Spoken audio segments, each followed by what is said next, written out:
दोस्तों, जब से यह दुनिया बनी है तब से इंसानों पर कोई ना कोई एक्सपेरिमेंट होता आ रहा है। कभी नेचुरल एक्सपेरिमेंट होता है तो कभी आर्टिफिशियल एक्सपेरिमेंट। बस फर्क सिर्फ इतना है कि नेचर का एक्सपेरिमेंट हमारा विकास करता है और आर्टिफिशियल एक्सपेरिमेंट हमारा विनाश करता है। हमारी आज की कहानी भी कुछ इसी तरह के भयानक एक्सपेरिमेंट पर आधारित है, जो आपको यह सोचने पर मजबूर कर देगी कि आखिर इंसान अपने स्वार्थ के लिए किस हद तक गिर सकता है। तो इस कॉन्टेक्स्ट को अच्छे से समझने के लिए इस वीडियो को पूरा जरूर देखिएगा।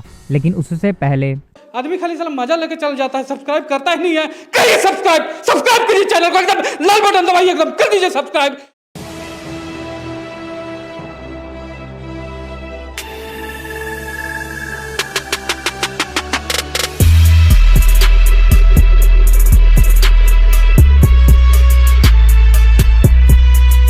चोंग सोंग क्रिएचर।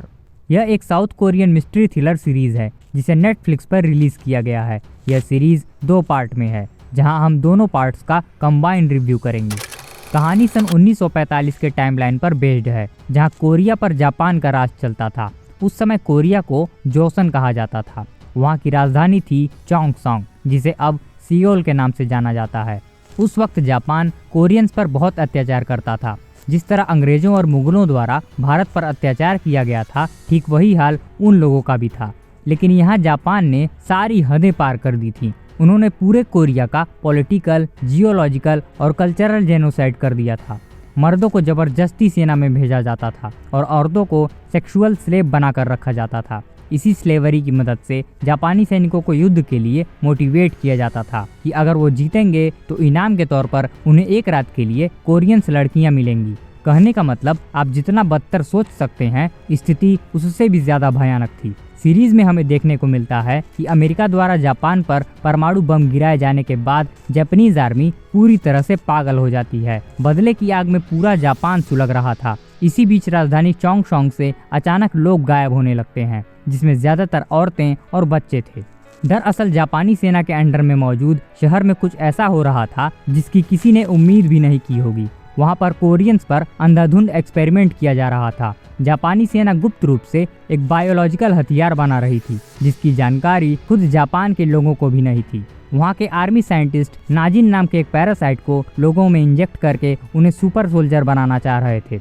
लेकिन बदकिस्मती से उनमें से एक औरत भयानक मॉन्स्टर में बदल जाती है। इधर शहर से गायब हो रहे लोगों के परिवार वाले काफी परेशान हो जाते हैं। तभी उन्हें पता चलता है कि गायब हो रहे लोगों का हॉस्पिटल से कोई ना कोई कनेक्शन है। फिर वो एक टीम बनाकर चुपके से हॉस्पिटल में जाने का प्लान बनाते हैं। उस हॉस्पिटल में जितने भी लोग जाते हैं, उनमें सबका अपना अलग अलग मकसद था।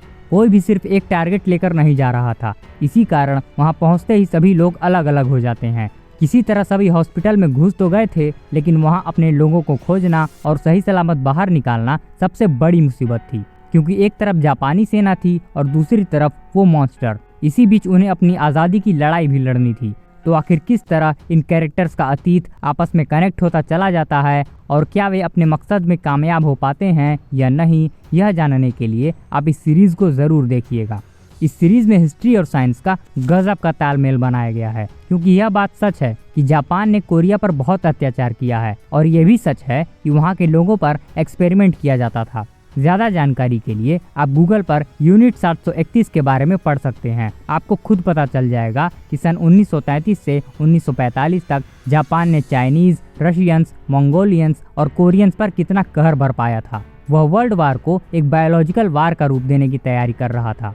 सीरीज की कहानी वर्ल्ड वार 2 के दौरान जापान द्वारा सरेंडर करने के 6 महीने पहले की टाइमलाइन पर लिखी गई है। यह सीरीज 2 पार्ट में है, जहां पहले पार्ट में 7 एपिसोड्स हैं और दूसरे पार्ट में 3 एपिसोड हैं। यानी इस सीरीज में टोटल 10 एपिसोड हैं। इसके एंडिंग को ध्यान में रखकर दूसरे सीजन का भी अनाउंसमेंट कर दिया गया है, जो आने वाले समय में देखने को मिल सकता है। तो ओवरऑल अगर आपको mystery, horror, science fiction, historical drama इन टाइप का कंटेंट पसंद है तो यह सीरीज आपके लिए ही बनी है। इसे एक बार तो ज़रूर ही देखिएगा। तो अगर आपने इस कोरियन सीरीज को देख लिया है तो उसका एक्सपीरियंस हमसे ज़रूर शेयर करिएगा और इसी तरह के इंटरेस्टिंग कंटेंट्स के लिए हमारे चैनल को भी सब्सक्राइब कर लीजिएगा। मिलते हैं अगली कहानी के साथ, तब तक के लिए जय हिंद, जय श्री राम।